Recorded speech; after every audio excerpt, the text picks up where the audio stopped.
Firstly, we must discuss a definition of creativity, as Plucker 2004 suggested that there is no comprehensive agreed upon definition.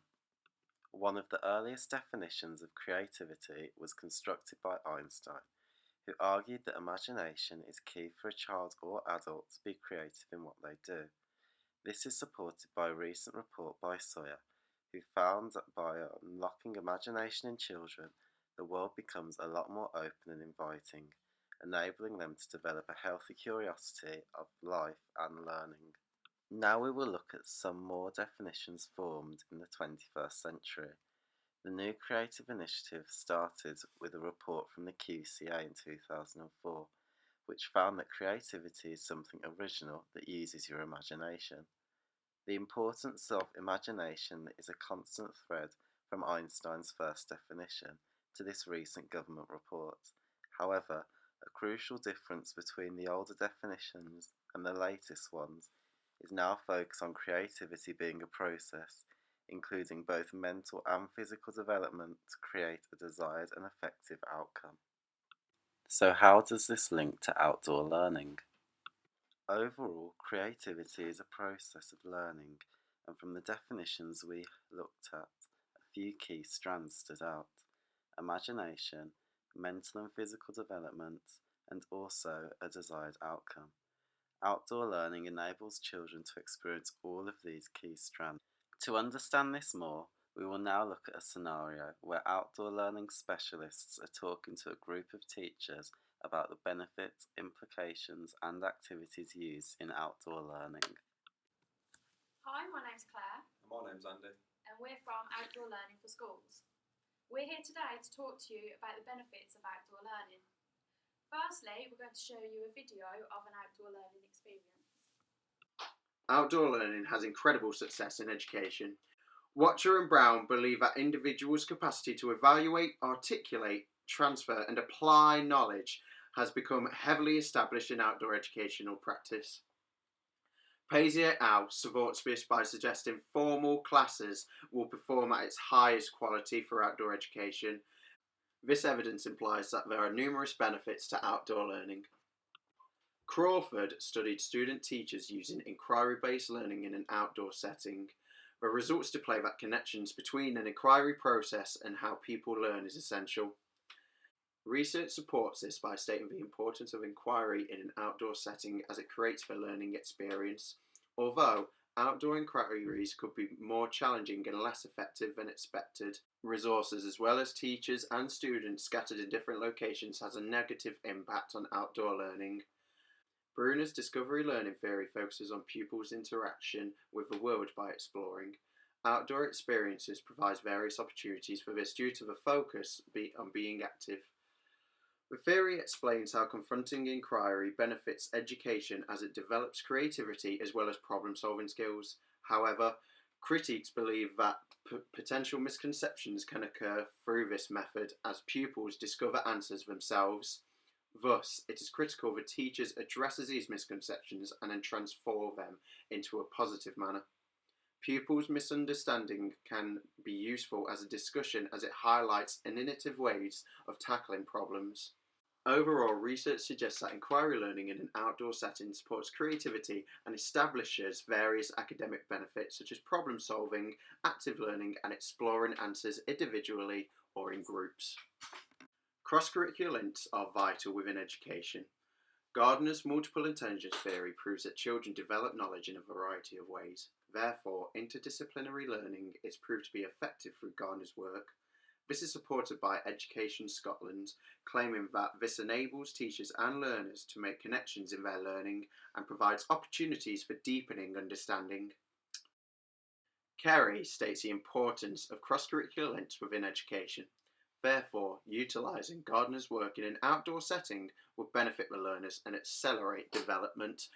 Gibbs argues it is not enough just to do or think, you must connect these components whilst experiencing learning. Martin and McCullough supports this experiential learning theory as it believes it benefits outdoor learning. Many of their points are focused on physical education, but overall they justify why Gibbs' theory can be utilised effectively outdoors. Thanks, Claire. Okay, so the first thing we need to consider is the importance of assessment. Why should we assess the children? This is to make sure that we know as teachers that the children are progressing to achieving those aims and those goals that we've set for the children, as well as themselves, and to make sure that we are achieving those government standards. We can do this through formative and summative assessment, but through outdoor learning it would be far more effective to use formative assessment.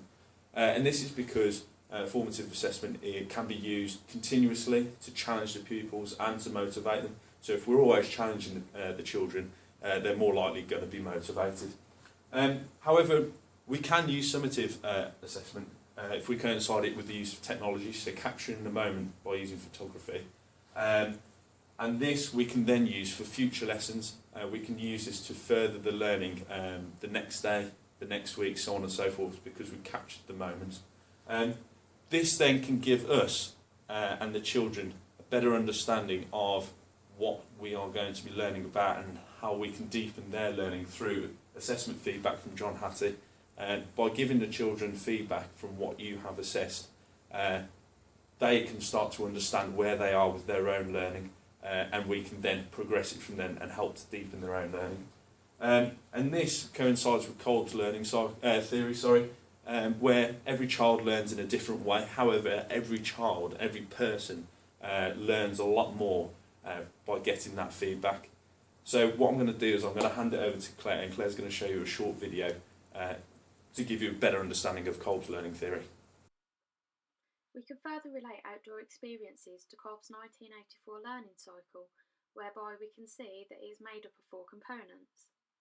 According to Kolb, all 4 aspects of the cycle must be achieved in order for the learning to take place, each stage of which can be applied to outdoor learning experiences. The concrete experience stage of Kolb's learning cycle takes effect immediately, as this is based upon the experience of being outdoors. For many children today, they do not get a chance to go outdoors and explore, so being given the opportunity to do this during school time is essential to their development. Reflective observation would be achieved through the child's natural desire to reflect on their experience of the visit. For some, this may be done by gaining understanding through observations of others. Thus, outdoor learning contributes towards social development, encouraging children to work collaboratively and to work as part of a team. In relation to abstract conceptualisation, the children could be encouraged to recall facts about what they have discovered during their visit.